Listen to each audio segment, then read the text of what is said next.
Q&A day. Let's roll.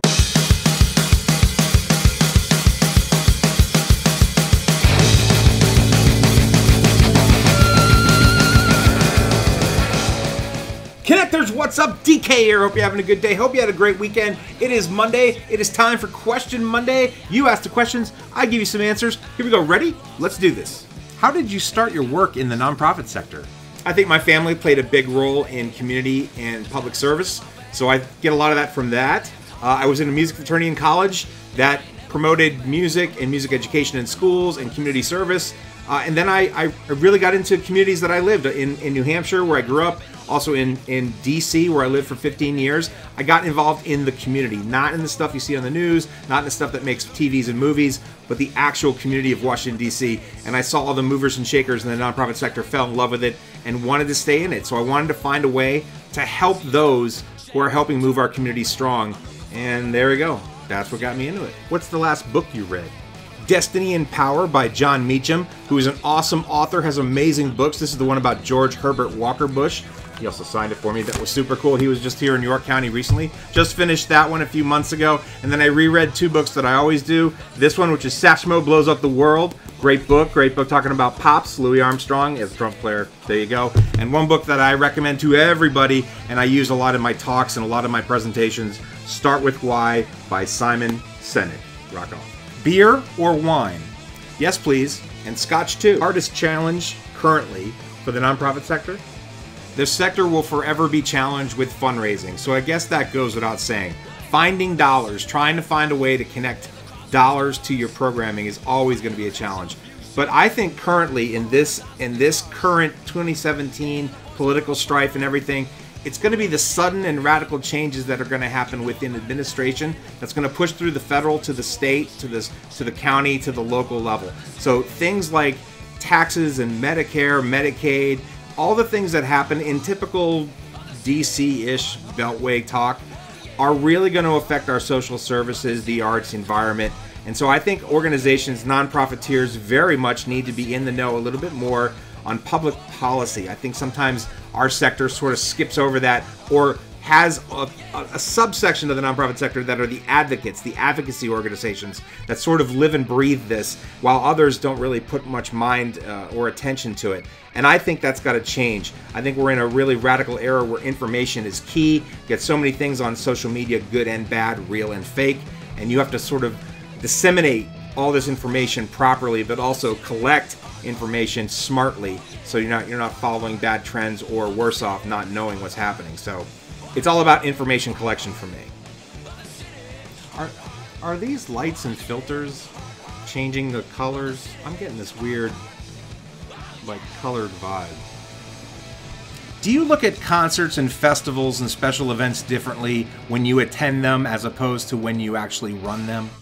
Sound and trash cans. Those are the two things, no matter what event I go to, whether it's a festival, a concert, a special event, a street event, a parade, anything. It's all up to me about the sound. If you have a program, you have run a show, you have a host or a speaker, what is the sound like and can people hear you?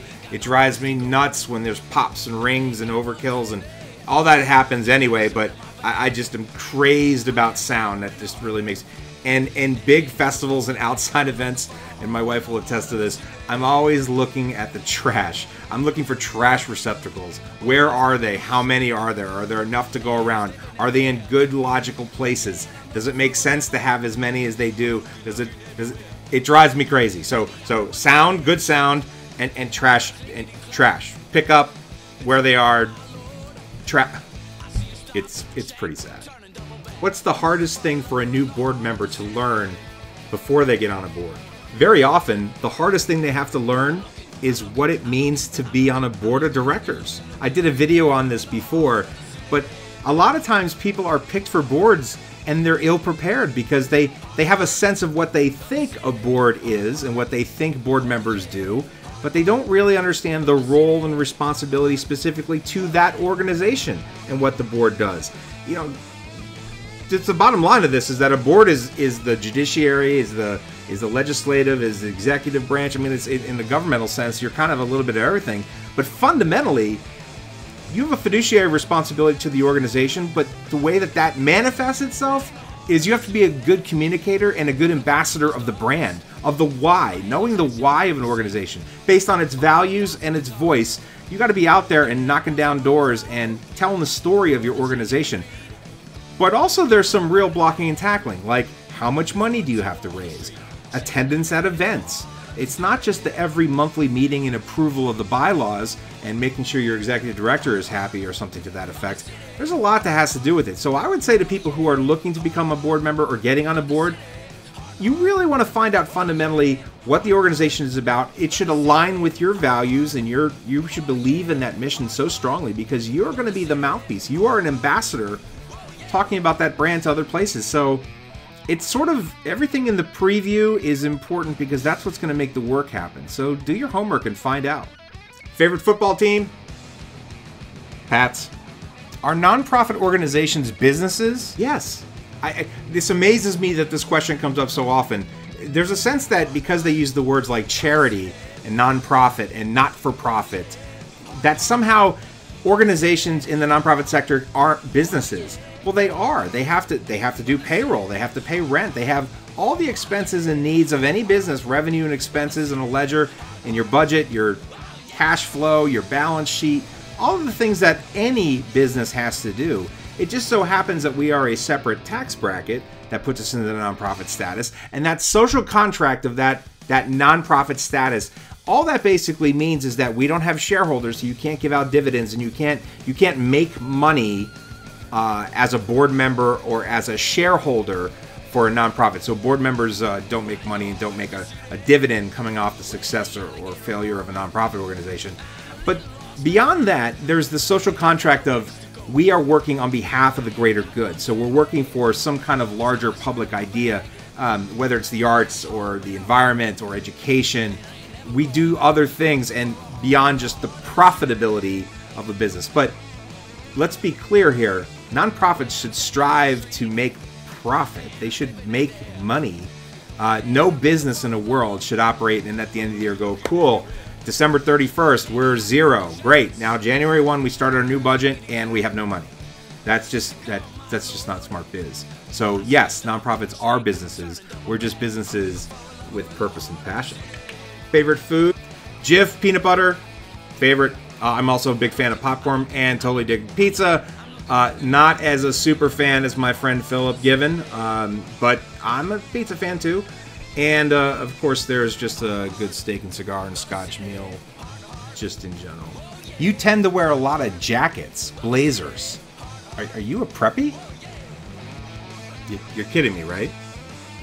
What's your best advice for a new executive director who's never held a position like ED before? First, commit to protecting your staff. You need to be the buffer, the supporter. You have the target on your back. You have the shield in your hand.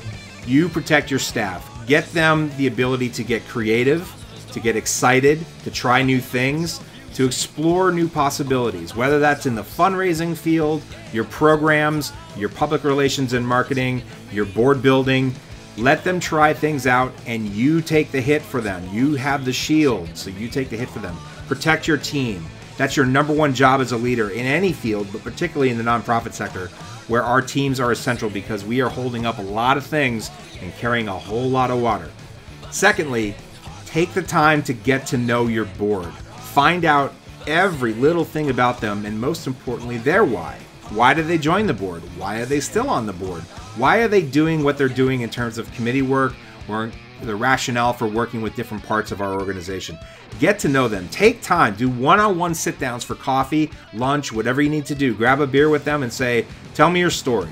Because if you can find out their story and realize how strong that connection is to the story, the why of your organization, then you as an executive director will be better prepared to shape and craft strategies to work with each individual board member. Remember, board of directors is a big amorphous thing, but they are made up of individuals that come at this from different angles, not just professions and not just socioeconomic levels. Just literally how they got to be involved with your organization might determine a lot of what you can do from them and expect from them. And third, I would really focus on fundraising right from the beginning. And the best fundraising to me is upfront and honest, to be very, very clear about what you're asking and not wait. This isn't like a used car salesman situation. Don't beat around the bush. When you get a meeting to sit down with a large company in your community, that person knows as they walk in the room, there's probably an ask for support from this nonprofit organization coming. They know that already, so don't beat around the bush. Sit down and say, I have a proposal for you for $10,000 from your organization. Here's what I want to do. Be very upfront and honest. Their time is of the essence, and let's be clear here. They know what's coming, and you know what you need to do. Do not be afraid to make the ask and to be upfront and honest about what kind of support you're looking for. Oh, and fourth, I would just say this. Make your meetings smaller. Make them shorter. Everybody's just, meetings.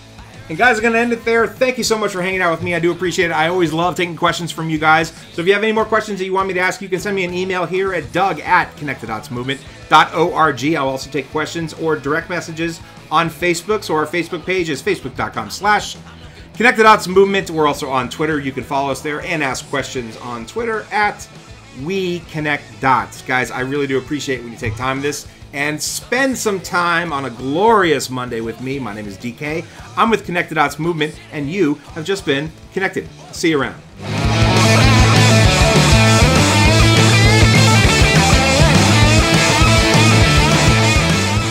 Seriously, these lights and filters are doing something weird. I don't get... the hell with it. Nonprofit power!